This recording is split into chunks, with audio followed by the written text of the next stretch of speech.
kala ini pelbagai jenis konsep taman yang telah wujud.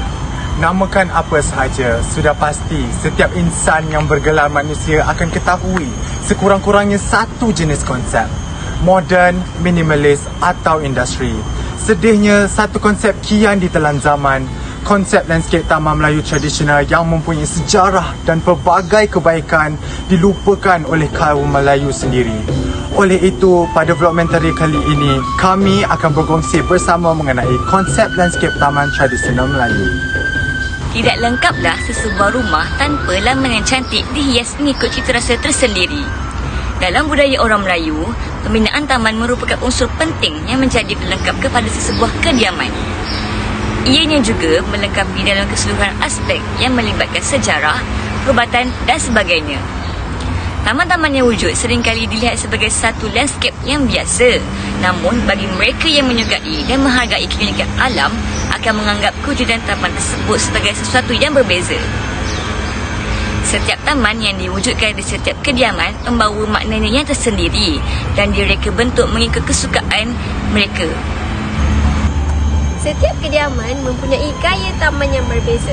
Perkara ini sangat dititik beratkan oleh setiap pemilik taman kerana kesilapan boleh berlaku apabila taman yang dibina tidak bersesuaian dengan keadaan rumah.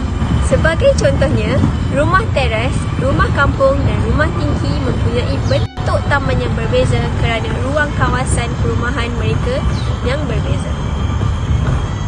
Rumah teras mempunyai kawasan perumahan yang sama seperti rumah kampung, cuma saiznya sedikit kecil, manakala rumah tinggi pula mempunyai kawasan yang sangat terhad kerana mereka tiada ruang yang besar seperti dua rumah tersebut. Kebanyakan pemilik rumah tinggi akan membuat taman mereka di kawasan balkoni rumah mereka sahaja. Sebab kita ni orang Melayu kan, jadi kita tahulah apa yang kita suka nak tanam. So biasa kebanyakan kawan-kawan saya ada garden, saya pun ada pokok yang sama. So kadang-kadang kita share kan. So kita pergi jumpa kawan-kawan, oh I ada nak pokok ni, so I tanam lah. So basically secara tidak sengaja, kebanyakan pokok-pokok yang ada dekat taman saya ni memang kebiasaannya orang-orang kita biasa tanam. Konsep Taman Melayu juga telah berubah mengikut peredaran zaman. Antara perubahan yang kita lihat adalah melalui gaya taman yang mereka bina dan kepelbagaian fungsi taman tersebut. Dahulu, taman dipenuhi dengan tumbuhan-tumbuhan herba yang bertujuan untuk perubatan, masakan dan sebagainya. Namun, kini pelbagai jenis tumbuhan telah ditanam dengan tujuan untuk mempunyai persekitaran rumah yang cantik. Sebagai contoh, kita dapat lihat tumbuhan seperti bunga doa, bunga matahari, pokok kemboja dan sebagainya telah ditanam di kawasan rumah masyarakat zaman sekarang.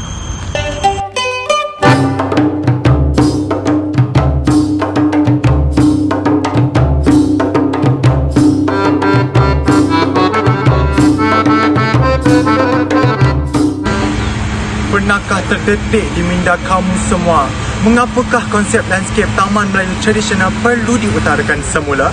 Mengapa konsep ini sangat penting dalam sejarah Melayu sehinggakan konsep ini terkenal di mata dunia? Sebenarnya terdapat konsep dan konteks yang menarik di sebalik landscape taman Melayu tradisional. Seperti yang dilaporkan oleh ramai sarjana dunia dan ketamadanun Melayu, konsep taman telah disebut dalam pelbagai hikayat Melayu. Namun, tarifnya lebih cenderung kepada suatu kawasan larangan yang terhad kepada keluarga raja dan bangsawan.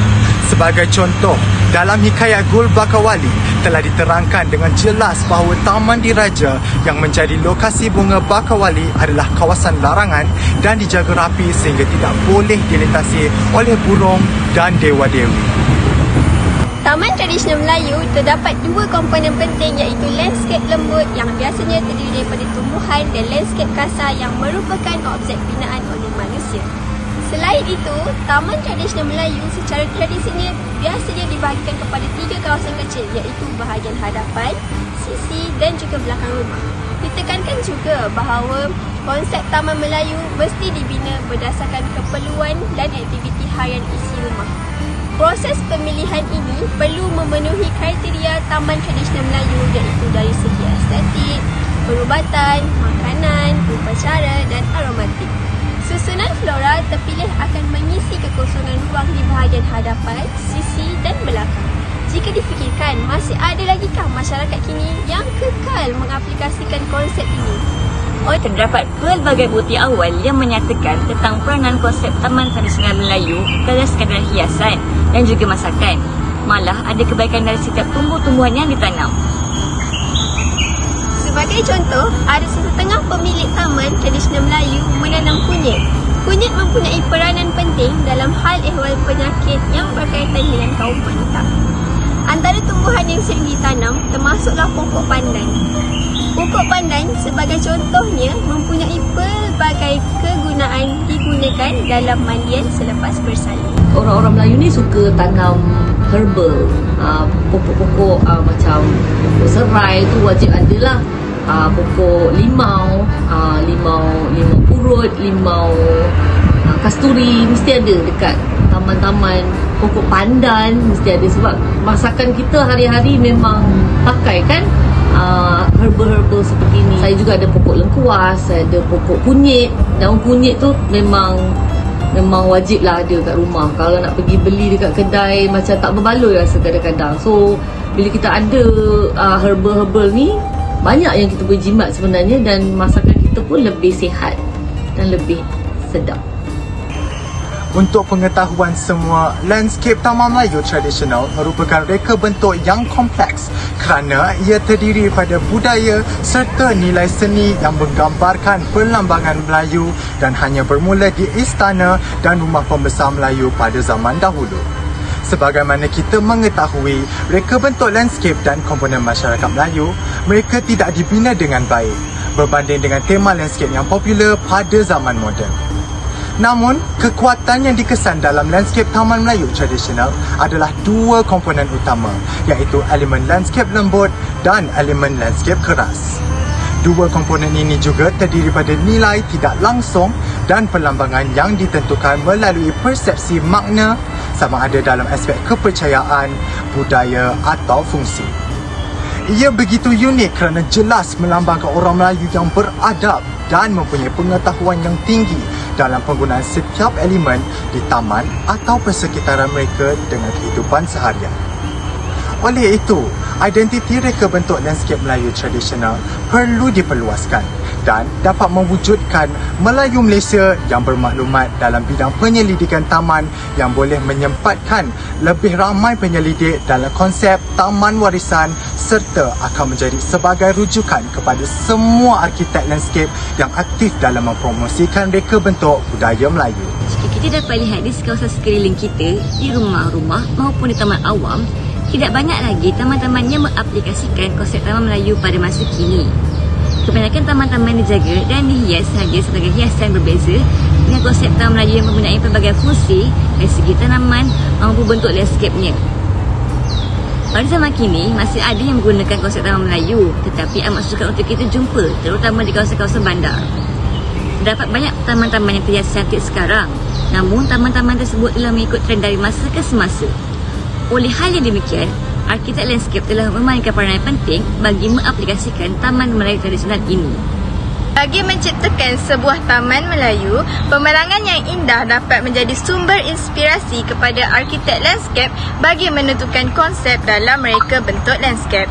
Konsep dalam reka bentuk landscape adalah salah satu peringkat terpenting kerana pelan konsep umpama nadi dalam reka bentuk landscape. Pelan konsep dirujuk sebagai tema bagi menyatakan dan menentukan tujuan mereka bentuk. Ia sebagai asas dalam menentukan apa yang diharapkan dalam mereka bentuk sesuatu lokasi kajian, dan ianya juga merupakan contoh kepada generasi akan datang.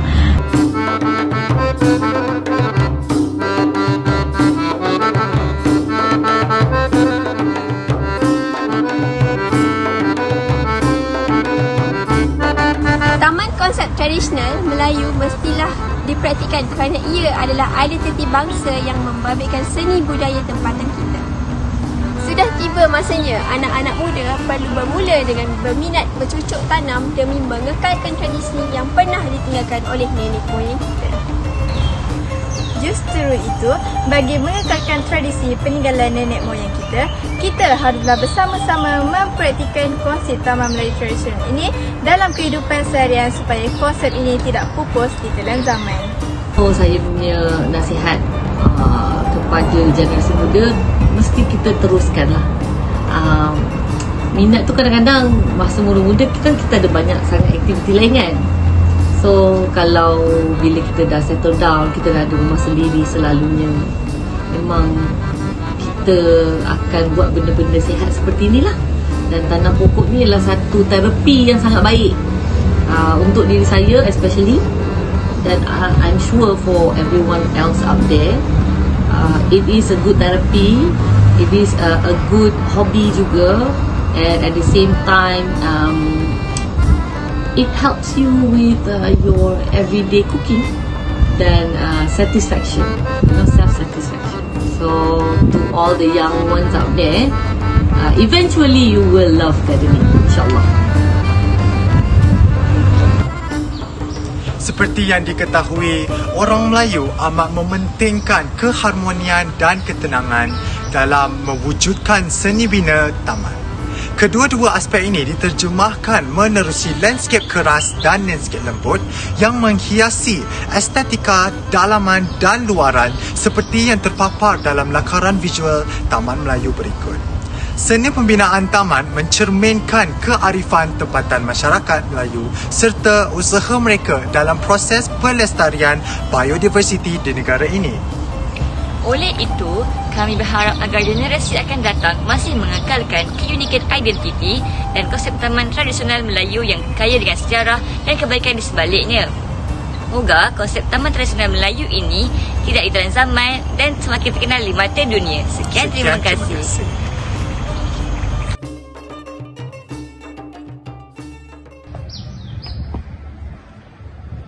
It's a wrap.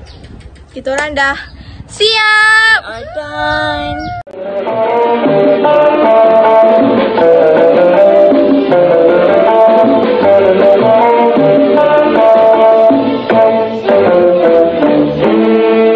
Senangnya dalam hati kalau beristri dua, seperti dunia mana yang empunya kepada istri tua, kanda sayang padamu.